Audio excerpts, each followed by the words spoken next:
Wow.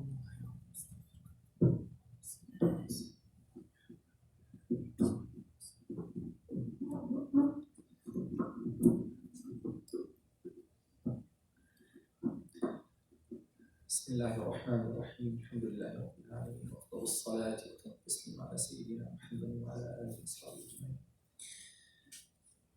اللهم علمنا ما ينفعنا وانفعنا بما علمتنا. Allah teach us what benefit us, increase us in knowledge and good words and good deeds, Ya Rabbal Alameen.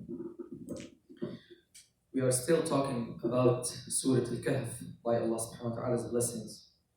And as we mentioned, Surat Al-Kahf is a blessed surah that our beloved sallallahu alayhi wasallam urged us to recite every Friday. And every Friday also we are reminded, and many of the scholars, they made it as a condition for the khutbah to be valid, is to remind the Muslims of taqwa of Allah subhanahu wa ta'ala. To remind them to have taqwa of Allah, to fulfill the commands of Allah subhanahu wa ta'ala, to avoid the prohibitions. So I urge you and myself to have taqwa of Allah subhanahu wa ta'ala, to follow His commands and to avoid the prohibitions. That is the only way for our happiness in this world and in the next world. So we talked about the blessings of Surah Al-Kahf, and one of them was narrated by Imam Ahmad radiallahu anhu from our beloved sallallahu alayhi wasallam, and he said, whoever memorizes the first 10 ayat of Surah Al-Kahf will be protected from Ad-Dajjal, the Antichrist, who is who represents the biggest and most difficult trial or tribulation ever. And we mentioned also the hadith narrated by Imam Muslim that whoever among you witnesses Ad-Dajjal or the Antichrist, let him recite in front of him the beginning of Surah Al-Kahf. This is why these ayat must be of a great importance. Alhamdulillah. Allah subhanahu wa ta'ala says, Bismillahir Rahmanir Rahim. Alhamdulillahi alladhi anzala ala abdihi al-kitaba wa lam yaj'al lahu 'iwaja. All praise and thanks be to Allah who revealed the book or sent the book to His servant, and He never made any crookedness or never allowed any crookedness in it. Any mistake, any flaw, any deficiency, any contradiction. Never. You will never ever find any contradiction or mistakes or flaws in the Holy Quran. You will find that in every other book. In every other book on the face of the earth, you will find contradiction and mistakes and flaws. But the book of Allah, never. All the books of Allah, the Torah and the Injil and the Zabur and the Suhuf of Sayyidina Ibrahim and the Quran, all of the books of Allah are flawless, cannot have any mistakes. But some people, they played with the books of Allah. They changed the books of Allah like the Torah and the Injil. And this is why when you look at them, you see contradiction, you see mistakes, you see things that you cannot even speak. You cannot even say to others. You cannot even narrate to others. There are some things in the Bible I cannot read to you. I cannot read to you. But you will never find a single verse in the Holy Quran that you feel embarrassed to recite. Because Allah's words are all perfect and great and good for every place and every time. But the other books, they were changed. They were distorted. They were translated. There were additions. There were deletions. There are many versions. Some versions have extra books. Some versions have less, etc., etc., etc., etc. But the Holy Quran is one. Everywhere. From the east to the west. From Syria to Canada, to Australia, to China, east, west, north, south, anywhere in the globe, the Quran is one. The ayat are the same, no change, no difference. And this holy book has been preserved and written from the time of the Prophet ﷺ himself until this moment. And inshallah until the day of judgment, without any change. So, Alhamdulillah alladhi anzala ala abdihi al-kitab wa lam yaj'al lahu 'iwaja. Qayyima. This book, it is not only flawless and doesn't have any flaws or mistakes, it also corrects the other books and shows you the mistakes in the other books. And it also guides you. So it's a guide. عوجا ولم يجعل له عوجا قيما. It's like a guardian over the other books. And it's also like a guardian for humans. It shows them right from wrong. It shows them the right guidance so that they reach happiness in this world and the next world.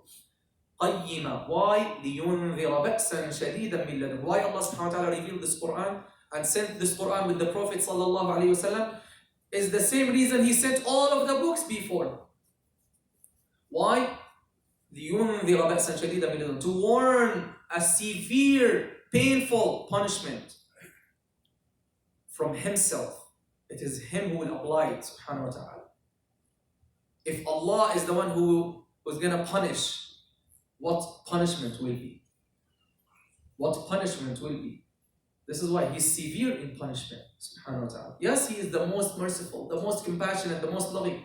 But if someone rejects all that mercy, and rejects all that love from Allah, and rejects all that, and he shows arrogance, and he doesn't want to submit to the Creator, then he deserves the worst punishment, or the most severe punishment.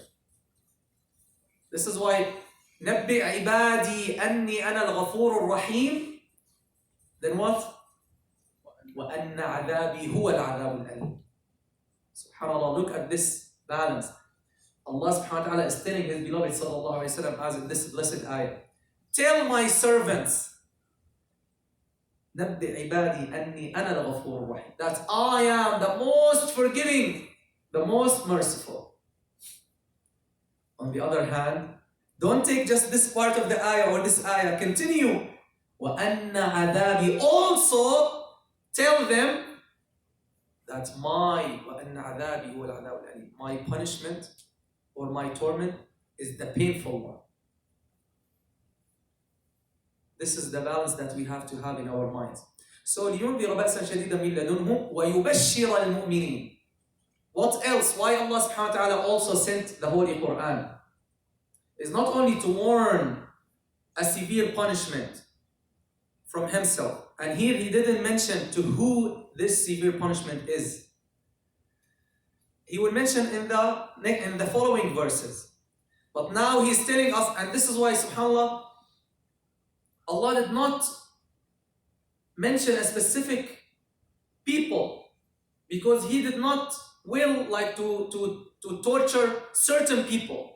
He kept it open. Anyone who disobeys Allah subhanahu wa ta'ala, anyone who rejects the guidance of Allah, he will be punished. Then on the other hand, He said وَيُبَشِّرَ الْمُؤْمِنِينَ, and to give glad tidings. This Quran is bushra, glad tidings, happy news, bushra. وَيُبَشِّرَهُ الْمُؤْمِنِينَ الَّذِينَ يَعْمَلُونَ الصَّالِحَاتِ. Though the believers who do good deeds, give them the happy news. Happy news of what? أَنَّ لَهُمْ أَجْرًا حَسَنًا, that they will have beautiful, great reward for their deeds, for what they did. Allah subhanahu wa ta'ala will not waste for you a single letter that is good, a single action of good. فَمَنْ يَعْمَلْ مِثْقَالَ ذَرَّةٍ خَيْرًا يَرَهُ. Whoever does an atom weight of good will see it, means you will see the reward for it. On the other hand, وَمَنْ يَعْمَلْ مِثْقَالَ ذَرَّةٍ شَرًّا, whoever does an atom weight of evil will see it, means will see the punishment for it and will face it. Subhanahu wa ta'ala. فَمَنْ يَعْمَلْ مِثْقَالَ ذَرَّةٍ خَيْرًا يَرَهُ وَمَنْ يَعْمَلْ مِثْقَالَ ذَرَّةٍ شَرًّا يَرَهُ. So وَيُبَشِّرَ الْمُؤْمِنِينَ الَّذِينَ يَعْمَلُونَ الصَّالِحَاتِ is giving this Quran to give good news and happy news to the believers who do good deeds, that they will get what? What is the good news? What is the happy news? That they will get a beautiful reward. What is that beautiful reward? What is that good reward? What is that great ajr? Ajr, reward. Hasana, good. That's Jannah. And if we give you a palace, we tell you this palace, the greatest palace on earth, we tell you this is for you. But for 5 minutes. This palace has everything you can imagine, everything you love. We'll tell you this is yours. Go. Here are the keys of the palace. Go. But for 5 minutes, maybe you will not even get to enter the palace. Maybe the garden, the front yard maybe of the palace, you need maybe 5 minutes until you reach the door. So you will not enjoy it. So even if we give you the greatest thing, but for a short time, you will not enjoy. This is why Allah subhanahu wa ta'ala is reminding us, مَاكِثِينَ فِيهِ أَبَدًا. They will be there in that reward, covered with that reward, contained, مَاكِثِين, مُسْتَقِرِّين, settling, residing, فِيهِ, in that reward, in that ajr. Until when? He said, مَاكِثِينَ فِيهِ أَبَدًا, forever. Forever. This is why, wallahi, dear brothers and sisters, the most foolish person is the one who sacrifices that eternal life for some worldly gains, for a short temporary life. Is it worth it to lose the eternal life just for some desires? Is it worth it to leave your salah and to do the muharramat, do the haram stuff, just to enjoy some years? For how long will we live? 100 years? Then what? Then what? بل تؤثرون الحياة الدنيا والآخرة خير وأبقى. Allah subhanahu wa ta'ala is telling us, some people still, they insist to prefer this worldly life. They insist to prefer this worldly life. But Allah is reminding them, وَالْآخِرَةُ خَيْرٌ وَأَبْقَى. The akhirah is better and is everlasting. So what a foolish person we will be. What foolish people we will be if we lose that eternal bliss, that eternal happiness, that eternal reward. After that, Allah subhanahu wa ta'ala continues and tells us now some details about those people who will be given punishment. وَيُنذِرَ الَّذِينَ قَالُوا اتَّخَذَ اللَّهُ وَلَدًا. Before that, I want to finish with some of the ahadith about ajr and hasana, about Jannah. Why Allah subhanahu wa ta'ala talks about Jannah in the Quran a lot? And the Prophet sallallahu alayhi wa sallam. Why? So that we work for it, so that we aspire to be in Jannah. He said, for example, sallallahu alayhi wa sallam, in the hadith that he's narrating from Allah subhanahu wa ta'ala, he says, أعددت لعبادي الصالحين ما لا عين رأت ولا أذن سمعت ولا خطر على قلب بشر فاقرأوا إن شئتم فلا تعلم نفس ما أخفي لهم من قرة أعين. Allah subhanahu wa ta'ala is telling, is not me, is not the Prophet sallallahu alayhi wasallam, is not the greatest king in the world, is the creator of the heavens and the earth. He's telling you, I have prepared. Who prepared? Allah. Allah has prepared for who? For my righteous servant.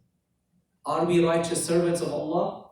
Am I? Everyone, let us ask ourselves, am I a righteous servant? Do I keep my servitude to Allah subhanahu wa ta'ala? Do I maintain and keep and commit to the obligations that Allah made obligations for me? Do I keep my prayer? Am I dutiful to my parents? Or when they tell me something, I said, I don't have time. Or I say off to them. Or I raise my voice in their presence. If you pray and fast and you go on Hajj every year, but you raise your voice in your parents' presence and you shout in front of them, forget about all your salah and all your ibadah. Of the major sins is to be disrespectful to parents. Are you reciting the Holy Quran so that you know what Allah wants from you? Are you avoiding the haram? Are you lowering your gaze and not looking at the things that Allah told you not to look at so that you protect yourself or not? Are you avoiding the friends who might lead you to Jahannam?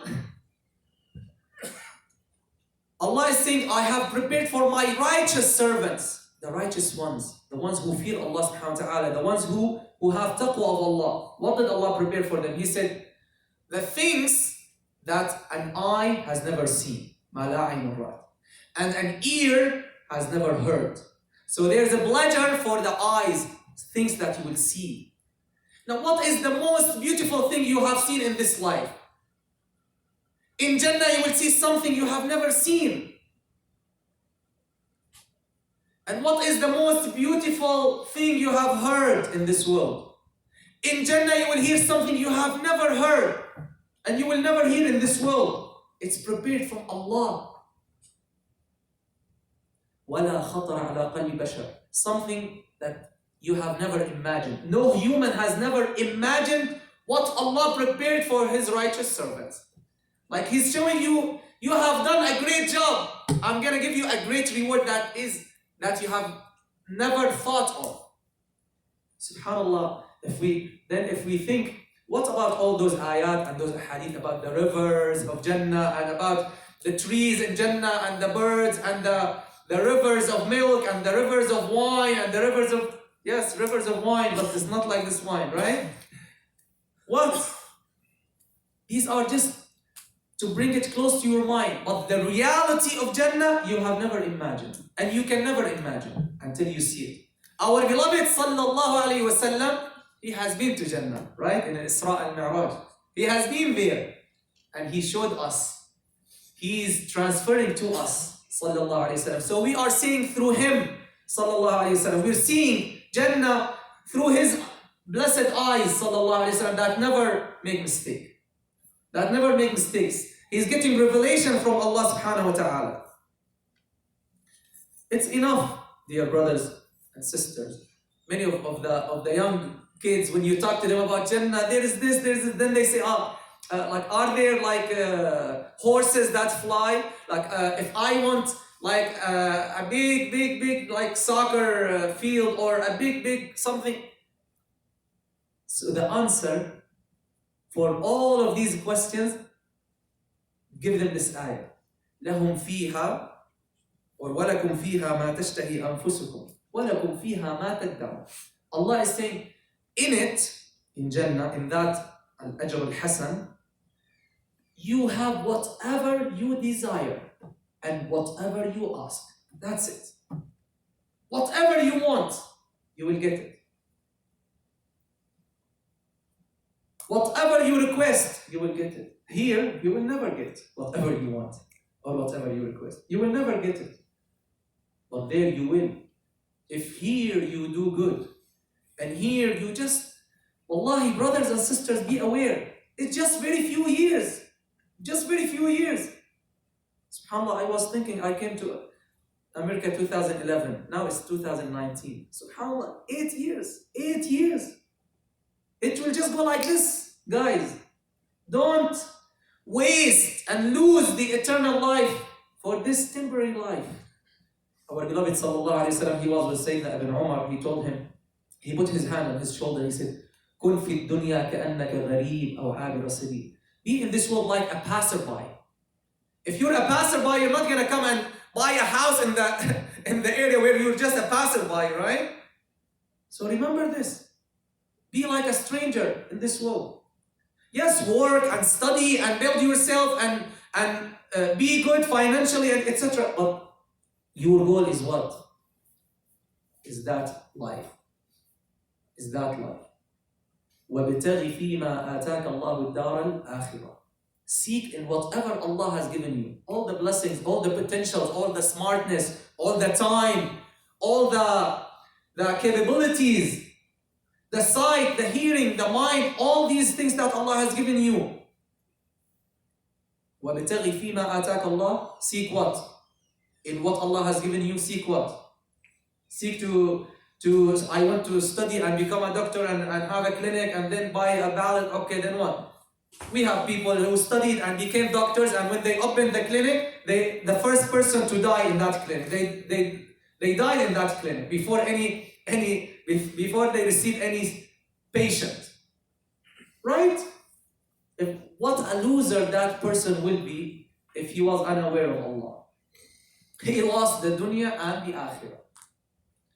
But Allah is not telling you just sit in the masjid all day. No. Allah wants your heart to be with Him all day. That's what Allah subhanahu wa ta'ala wants. وَابْتَغِ فِيمَا آتَاكَ اللَّهُ الدَّارَ الْآخِرَةِ. Seek in what Allah has given you. Seek what? The last world, the eternal world. Then He said, وَلَا تَنْسَ نَصِيبَكَ مِنَ الدُّنْيا. And don't forget your portion of this world. وَأَحْسِنْ كَمَا أَحْسَنَ اللَّهُ إِلَيْكَ. And be good as Allah has been good and benevolent to you.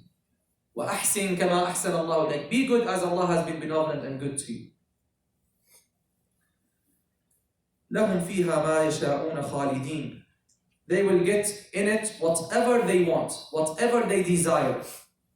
Inshallah, if Allah subhanahu wa ta'ala wills, next time we will give some more details. Because these ahadith were told to us by our beloved sallallahu alayhi wa sallam, so that we know it. So that will encourage us, inshallah. Whatever you get, we can finish with this hadith from our beloved sallallahu alayhi wa sallam, narrated by Imam Ibn Majah and others. He said sallallahu alayhi wa sallam, يُؤْتَى بِأَنْعَمِ أَهْلِ الدُّنْيَا مِنْ أَهْلِ النَّارِ. The person who lived the most luxurious life in this world, but he was not a believer, they will bring him on the day of judgment. The hadith says, فَيُغْمَسُ غَمْسَةً فِي النَّارِ. Look what the hadith says. The hadith says he will be dipped once in the hellfire. This is what the hadith literally says. يُغْمَس. He'll be dipped and taken out. This is like an example that he will just like smell what's there in the hellfire. He'll just like take a sample, if you like, from the hellfire. Taste a sample. Now you go to those big wholesale clubs, right? They put samples. You have a small piece of apple or something. Not just a sample, right? The most luxurious, the one who lived the most luxurious life, he'll be dipped once in the hellfire. Then they will take him out. By that dip, he should be done. He should be burnt and gone. But Allah keeps giving them life again and again so that they taste the punishment.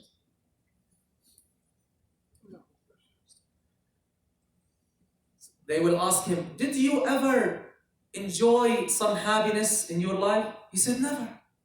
Never. I never remember I enjoyed anything in my whole life. He will forget every single thing that he enjoyed. On the other hand, the believer who lived the most or the worst life and the most miserable life, he'll be dipped once in Jannah, and they will ask him, did you ever feel any misery in your life? Did you ever experience any sadness in your life? He'll say never. He'll forget all misery and all sadness. Wallahi, this hadith in itself is enough for us to roll up our sleeves and work for Jannah and to be away from Jahannam. May Allah subhanahu wa ta'ala make us of those who listen to the speech and follow its peace. Sallallahu alayhi wa sallam. Alhamdulillah. Assalamu alaikum wa rahmatullahi wa barakatuh.